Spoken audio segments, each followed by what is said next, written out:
Se los invito a que lo hagamos porque eso nutre cualquier tipo de presentación. El tema de la reforma de la ley de amparo es una historia triste, es un retroceso.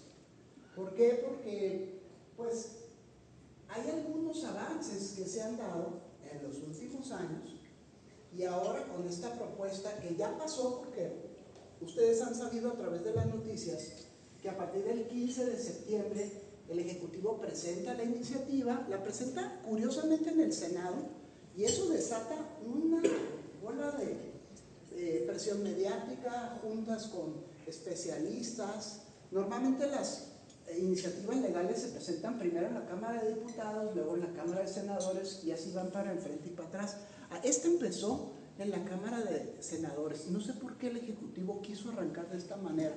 Tal vez sentía que tenía más apoyo en la Cámara de Senadores para salir rápidamente. Lo que se trató de buscar con la reforma se logró en un 80-75%. A través del proceso legislativo de la Cámara de Diputados y la Cámara de Senadores se dieron algunos cambios hacia lo positivo. La reforma sí tiene algunas cosas positivas. El problema es que las cosas positivas de la reforma es el 10% de la reforma. El 90% de la reforma son cosas regresivas, negativas.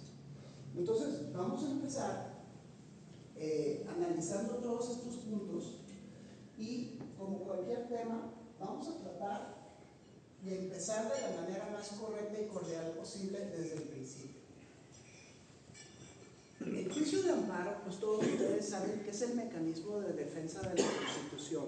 Es una institución orgullosamente mexicana que fue creada más o menos en 1842, ¿okay? En la península de Yucatán. Manuel Crescencio Rejón se le ocurre que debe de existir un mecanismo para que los particulares se puedan defender de los actos de la autoridad, y la autoridad en todos los niveles: federal, estatal y municipal. Y a través de los años y la experiencia del Poder Judicial se ha venido arreglando en tesis y jurisprudencias diferentes particularidades de la ley de amparo. A partir del 2011 viene a México la reforma más positiva de la Constitución y se establecen dos artículos muy importantes: el artículo primero y el 105, y se dice: todas las autoridades en el ámbito de sus competencias tienen la obligación de promover, respetar, proteger y garantizar los derechos humanos de conformidad con los principios de universalidad, interdependencia, indivisibilidad y, ahí viene la parte importante, progresividad. ¿Qué significa progresividad? Pues que los derechos humanos, los derechos que gozan los ciudadanos en nuestro país, tienen que ser cada vez mayores, tienen que ser con más alcance, tienen que ser en favor de los gobernados. Si nosotros tomamos una línea, en un extremo se encontraría la progresividad y en el otro extremo, hacia la izquierda en este caso, ¿qué se encontraría? Como el antítesis de la progresividad. ¿Cómo le llamamos a eso? Retroceso o regresividad. Entonces, si nosotros entendemos que en la línea hay dos puntos, progresividad, y del otro lado está la regresividad, la Constitución exige que las autoridades cada vez den más derechos, que los derechos humanos, que las garantías sean pro persona, pro homine, decimos los abogados, en favor de los gobernados. O sea, no se pueden ir disminuyendo las garantías cada vez se tienen que ir aumentando. Bajo esta óptica, vamos a analizar si la reforma es progresiva o regresiva. Y entonces eso nos va a dar a nosotros un termómetro como dicen por ahí en el rancho, para medirle los aguas a los camotes, para ver si lo que se está haciendo, lo que se está proponiendo, es en favor de los ciudadanos o es en contra de los ciudadanos. Eso es lo que se tiene que analizar. ¿Pasamos, por favor? Bueno, la exposición de motivos es el razonamiento que hace el Ejecutivo para proponer estos cambios.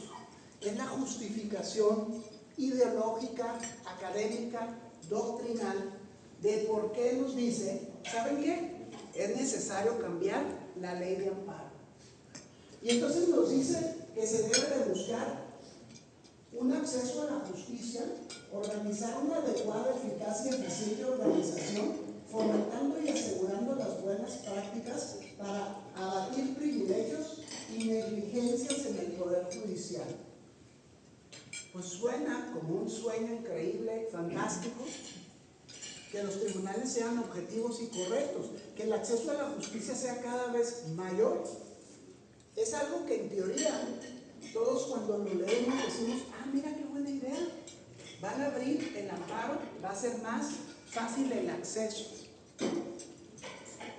Cuando se hizo este análisis, muchos de los abogados que estudiamos Derecho Constitucional y que estamos en los temas de amparos, empezaron a opinar, y por ahí hay un tratadista muy famoso italiano, Luigi Ferrajoli, que haciendo este análisis cita el artículo 16 de la Declaración Francesa de los Derechos Humanos del Hombre y del Ciudadano. Fíjense, 1789, la Cuarta República Francesa, cuando ya habían abolido la monarquía, establece en su constitución, en el artículo 16, toda sociedad en que la garantía de los derechos no está asegurada, ni la separación de poderes establecida, no tiene constitución.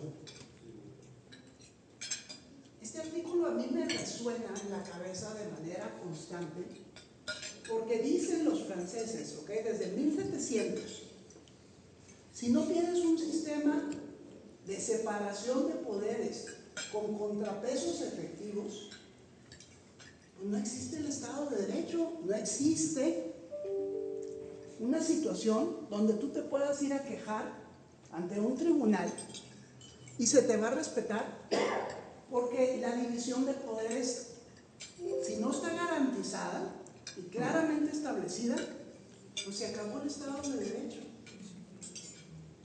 Es algo muy grave y serio esto, Tenemos que entender que la reforma de la ley de amparo se da también justo en el momento de otro embate brutal al Poder Judicial, que como todos ustedes saben, sufrimos desde el año pasado, con las mentadas elecciones de acordeón, elecciones de dedazo, para básicamente debilitar al Poder Judicial y eliminar, a grosso modo, un 50% de las personas que lo integran.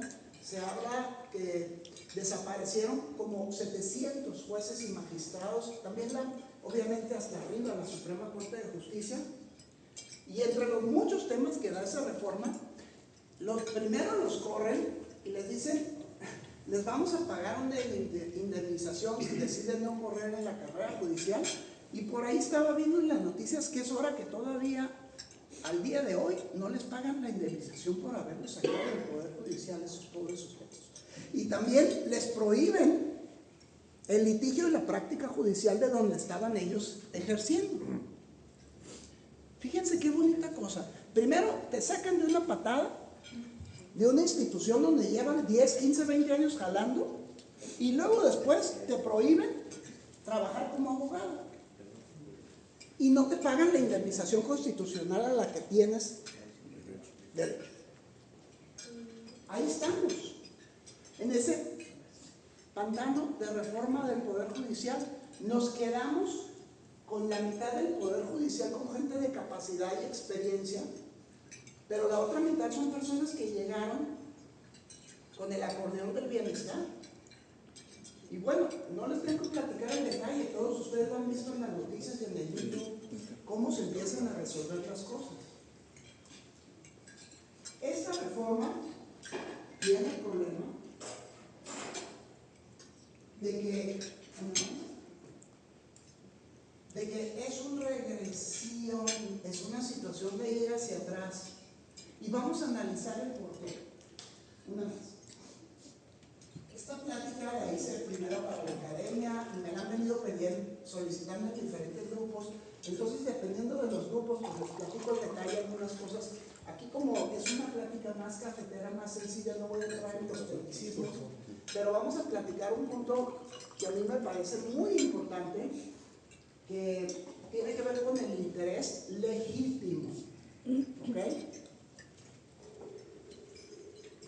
El primer punto de la reforma que debe de tenerse muy presente,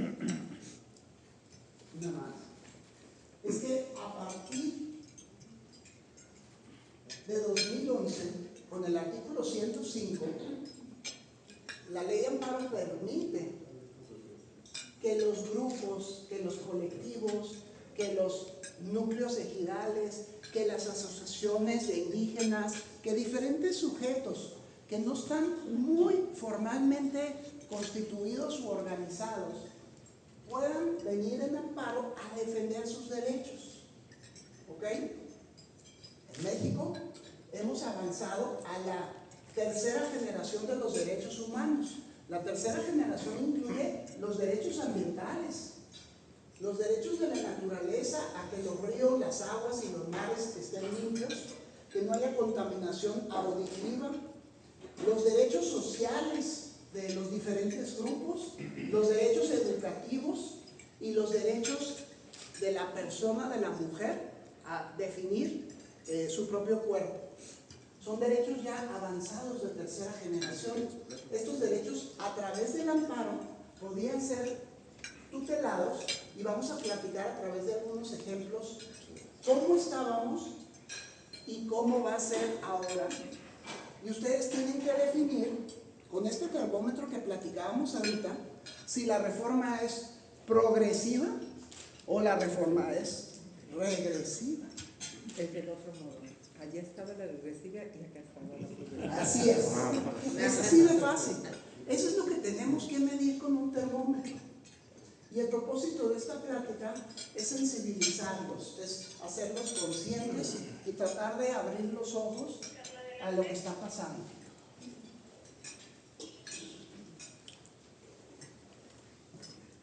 Voy a citar algunas jurisprudencias, algunas tesis de los colegiados que hablan del interés legítimo y que permiten que diferentes grupos accedan al juicio de amparo. Y aquí les voy a dar un ejemplo que se me ocurrió en el camino de estas pláticas, que creo que les ilustra muy fácilmente. Dice: interés legítimo y colectivo, alcance para los efectos de la procedencia del juicio de amparo. Le dice: permite que la parte quejosa a todo un conjunto, solo porque algunos de sus integrantes acudieron al juicio de amparo, no es legalmente posible, pero resulta viable asumir que el promovente actúa en representación del grupo. Por ejemplo, los núcleos ejidales, las comunidades indígenas. En Oaxaca hubo un caso muy sonado hace unos años, donde llega una empresa francesa y se le da una concesión para explotar unos molinos eólicos de aire que producen energía eléctrica.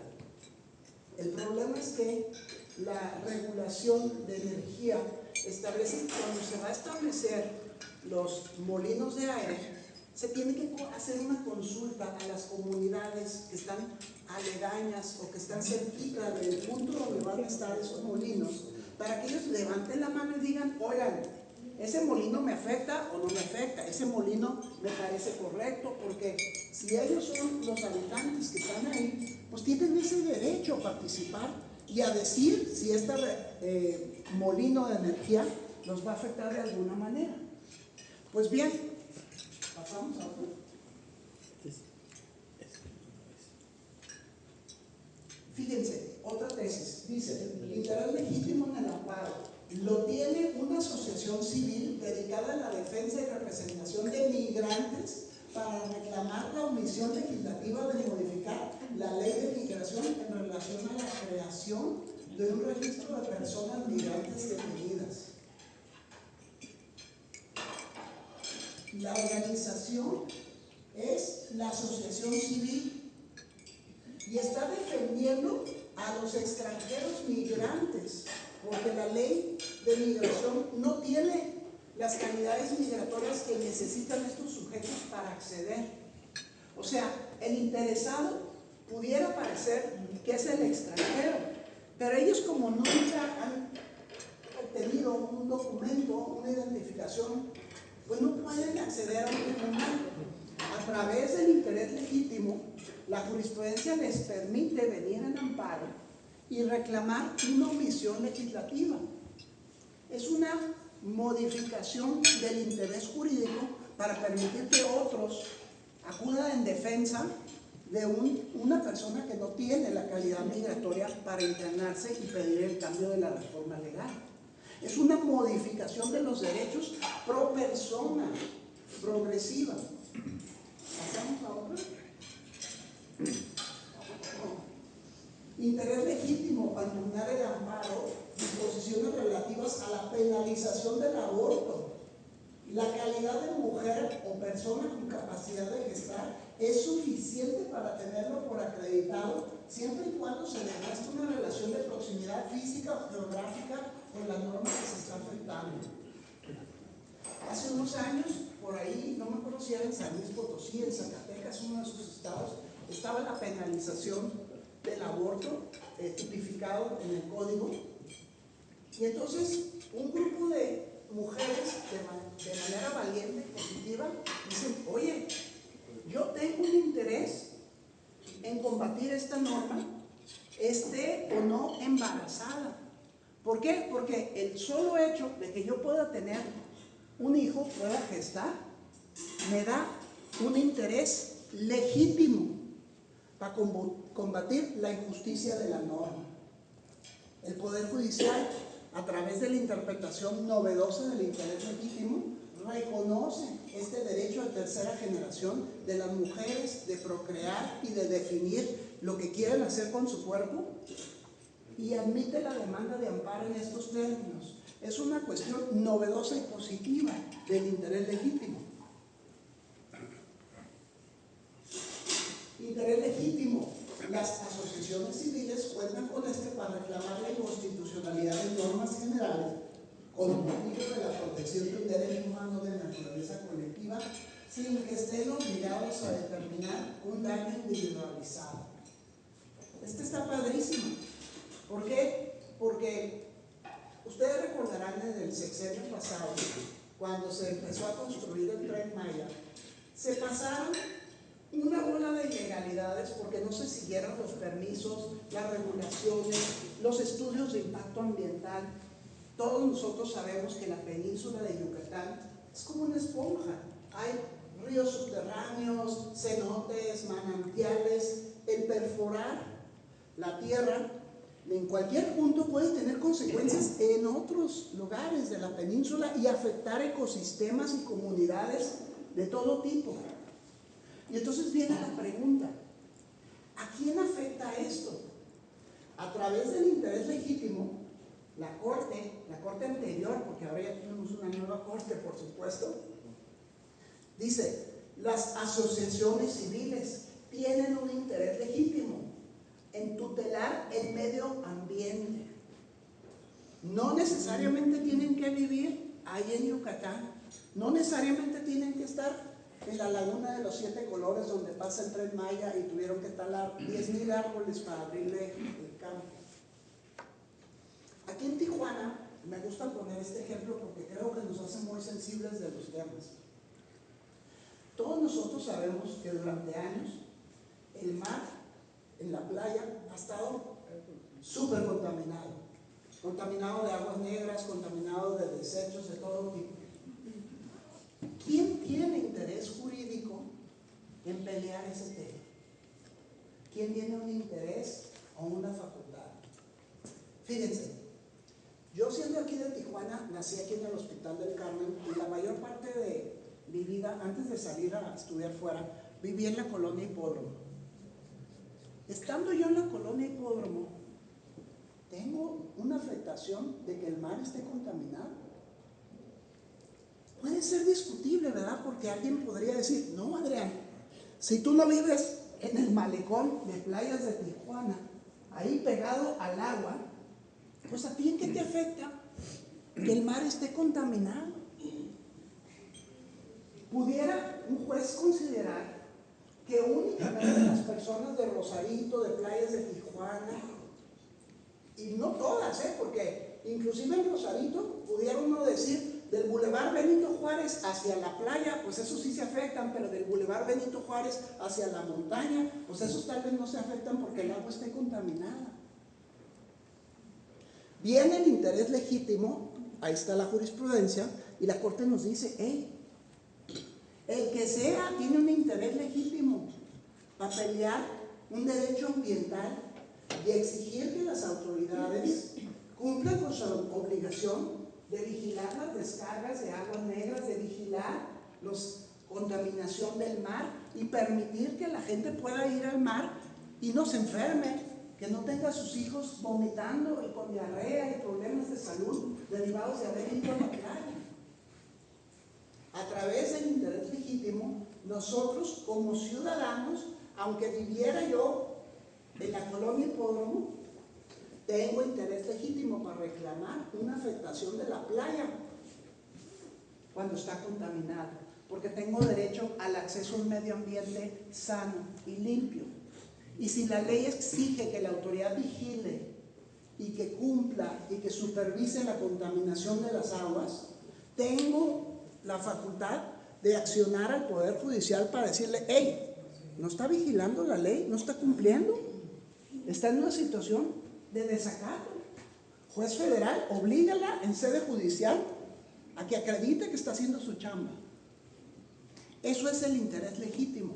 Y me gusta este ejemplo porque te ilustra cómo diferentes asociaciones, hasta los güeros, ¿no? Desgraciadamente Greenpeace, medioambientalistas, muchos extranjeros entraron en defensa del Tren Maya cuando sucedió en el sexenio pasado y se logró detener, suspender, parar la construcción de muchos tramos.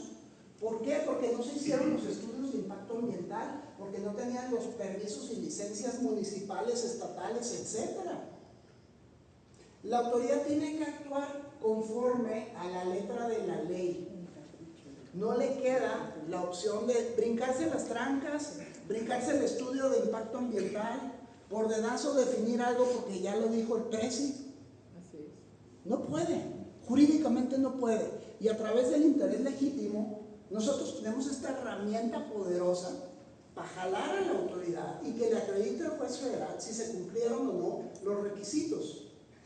Esto ahorita también lo usamos, dicho sea de paso, para detener los edificios, las licencias, la construcción, todo lo que está fuera de la regulación.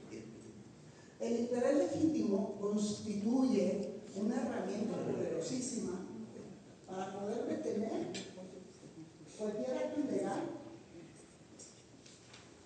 Otra tesis, a través del interés jurídico podemos venirnos cualquier asociación colectiva sin que tenga yo que ser residente de una determinada ubicación. ¿La que sigue?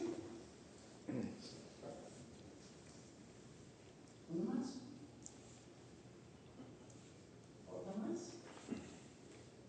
Les voy a dar algunos ejemplos de algunos tesis y jurisprudencias del interés legítimo. Dice, derecho de acceso a la justicia. Los colegios de abogados somos sujetos idóneos para la promoción y protección a nivel colectivo, tanto en el acceso a la justicia, porque es un bien público. Aborto voluntario, la sanción para el personal de la salud que lo procura es inconstitucional y tienen las mujeres el derecho de tutelar y perseguir esto. ¿Otra más? Sindicatos tienen interés legítimo para promover amparo indirecto contra normas generales que afecten los derechos laborales de sus agremiados. A través del interés legítimo podemos nosotros reclamar los actos de autoridad por una afectación indirecta. Una más. Si entendemos el interés legítimo como esta facultad, como esta herramienta, ahora tenemos que analizar si la propuesta es progresiva o es regresiva. Nos dice la propuesta: el interés legítimo ahora va a ser un acto, una omisión o norma reclamada, una lesión jurídica, entendida esta como la restricción, intervención, daño o perjuicio de los derechos de la cosa sin justificación y desde el enfoque del orden jurídico, una relación de causa y efecto entre el acto reclamado y la lesión, que la lesión jurídica tenga además el carácter de real, actual y diferenciada del resto de las personas, lo que significa que la lesión ha de ser objetiva, presente y no meramente posible, y que es propia conforme al orden jurídico, que el potencial de anulación del acto reclamado produzca un beneficio verídico y evidente de la persona quejosa. Así viene ahora la ley, nos limita, y a mí me recuerda, ustedes todos saben, estos caballos que están en el Parque Teniente Guerrero, que traen los ojos así, que no les permiten ver a los lados, que nomás pueden ir viendo hacia adelante porque van derechito. Si tú reglas y estableces una bola de requisitos, que hasta me cansé de leerlos todos, se vuelve la función del juez pues inoperante, impráctica, porque les estás estableciendo tantos requisitos que él tiene que seguir la letra de la ley. El juez de distrito debería tener un criterio amplio para analizar esto, no reglarlo o sujetarlo a tantos requisitos. Pasamos una más. Después del debate en el Congreso, se mejoró un poquito la definición, pero aún así salimos con un interés legítimo lastimado, mermado, disminuido. Nos dice: el acto u omisión deberá ocasionar en la persona una lesión jurídica real, actual y diferenciada del resto de las personas, de tal forma que su anulación produzca un beneficio cierto, directo y no meramente hipotético. Está menos mal de lo que venía, pero no es una reforma progresiva, es una reforma que te quita derechos, porque exige que la afectación sea real y directa. Algunos jueces pudieran decir: bueno, Adrián, si tú no me demuestras a través de una pericial, a través de un documento, que hay una afectación cuando estás llegando al amparo, pues pudiera ser que no tengas interés legítimo a partir de esta reforma. Y en lugar de facilitar el acceso, lo va a encarecer. ¿Por qué? Porque yo le tengo que decir a los clientes, a partir de la reforma, ahora nosotros tenemos que acreditar una lesión real, actual y diferenciada del resto de las personas. Antes no existían estos requisitos. Es obvio para todos nosotros, sin ser ustedes abogados o especialistas, que estos requisitos no son progresivos, son notoriamente regresivos. Vamos para atrás, como la Jaimita. Vamos para atrás. Seguimos. Todos los temas de la suspensión sufrieron también un embate muy duro. Se reformaron los artículos 128 y 129 que establecen los conceptos de orden público e interés social y establecen nuevos requisitos en todo este tema de la reforma. A partir de la reforma, nos dice la fracción primera, 128, si existe el acto reclamado, se tenga la certeza de su inminente realización u opere la presunción razonable sobre su existencia. Anteriormente a la reforma, el juez de distrito únicamente valoraba dos conceptos: la apariencia del buen derecho y el peligro en la demora. Si a ti te afectaba algún acto de autoridad, bastaba que el juez analizara tu demanda y que viera que lo que le estaba solicitando era razonable, que existía un derecho que tú sentías que te afectaban y que el juez lo pudiera leer y se desprendiera de tu demanda de amparo, ahí se acreditaba la apariencia del buen derecho. Y el peligro en la demora es una institución larguísima que me encanta, pero ahorita para efectos de esta plática, es que lo que está sucediendo te va a afectar. Y si se tarda el juicio, de aquí para que se resuelva, pues ya no vas a tener este derecho. Por eso la suspensión, dicen por ahí que es como el juego de los encantados. ¿Se acuerdan cuando éramos niños y andábamos ahí en el recreo jugando? Había una persona que era el encantador. A veces el encantador era encantador y a veces no tanto, pero llegaba con las personas, los tocaba, te decía encantada, y ahí te tenías que quedar paralizada, no te podías mover. Y hasta que llegaba otro de tus compañeritos y te desencantaba. La suspensión permite detener los actos de la autoridad para que en lo que se resuelve el juicio de fondo no te afecte el acto. ¿Para qué sirve? Oye, pues las órdenes de aprehensión y detención, las clausuras, los cobros de su compa Bonilla de la CES, que muchos de nosotros supimos y los padecimos en años pasados. En la pandemia, las clausuras de la maquila, de la industria, de los comercios. Clausuras que no tienen fundamento. El juez de distrito, si considera que hay apariencia del buen derecho y peligro en que tu negocio esté clausurado porque no vas a poder cumplir con tus obligaciones, te va a conceder la suspensión y ordenarle a la autoridad que se detenga y que en sede judicial le acredite al juez por qué te está clausurando, si es correcto o no esa clausura. Ahora, los requisitos de la suspensión nos van a exigir que opere una presunción razonable sobre su existencia. Muchos actos de autoridad no son documentados, muchos actos no están empapelados, pues los ves y hasta te cierran y te ponen los sellos de facto y después te llega un acta hasta mucho después que vas a ir. ¿Cómo te vas a ir a quejar ahora si no tienes un documento que acredite la presunción de su existencia? 5 minutos y se acabó. Okay. Sigue preguntas y respuestas.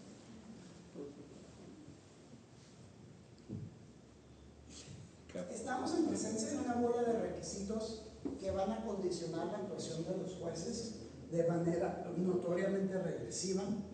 Por cuestión del tiempo no voy a entrar en el detalle porque sí es un tema larguísimo, pero lo que ustedes tienen que entender es muy fácil. Los derechos humanos tienen que ser cada vez mayores. La Constitución y los tratados internacionales así lo exigen. La reforma, en lugar de darnos derechos, nos viene a quitar derechos. Viene a condicionar las conductas de los jueces de distrito para concedernos suspensión, para concedernos el amparo y poder acceder a la justicia. ¿Qué va a pasar? Bueno, es un tema que está apenas evolucionando. Muchos de los gremios de abogados estamos preocupados por esta reforma y ahorita ya estamos estudiando, aquí en Baja California ya hay un par de asociaciones que estamos planeando presentar el amparo sobre el amparo. Vamos a presentar la demanda de amparo para irnos en contra de esta reforma porque es notoriamente regresiva. No sé qué va a pasar porque tenemos un poder judicial que está pues 50% mermado y la corte totalmente del otro lado. Afortunadamente, México no es una isla como Hawái en el Pacífico. Existen las redes sociales. Estamos también con un tratado de libre comercio que se empieza a negociar en diciembre. La inversión extranjera, ¿cómo creen que le van a meter dinero a la maquila, a la industria energética, al comercio, a los temas de internet? si no hay salvaguardas efectivas del acceso a la justicia? Si mañana llega un gobernador, un presidente municipal y clausura o expropia. Ya tuvimos uno aquí en lo local que nos quedaría expropiar el campestre. No está tan lejos esto. Y si no fuera porque le entraron al amparo y teníamos un poder judicial independiente, lo hubiera logrado, ¿eh? Voy a parar aquí esta exposición para empezar la sesión de preguntas y respuestas. No voy a entrar en todo el detallito. Lo que importa es que sepan que estamos ante una situación de embate a la justicia y que la pelota está en nuestra cancha porque ya lo emitió el legislativo, ya se publicó, ya salió en el diario oficial. Y pues los que estamos en estos temas, pues vamos a empezar a hacer nuestras demandas. Vamos a acudir también a la Corte Interamericana de Justicia. Y también está la Corte Internacional con sede en La Haya, y todos ellos pues, van a recibir estas demandas y estos reclamos y vamos a ver hasta dónde llega. Quiero agradecerles por esta presentación y su paciencia. Muchas gracias a todos. Empezamos con las preguntas y las quejas. Muchas gracias por acompañarnos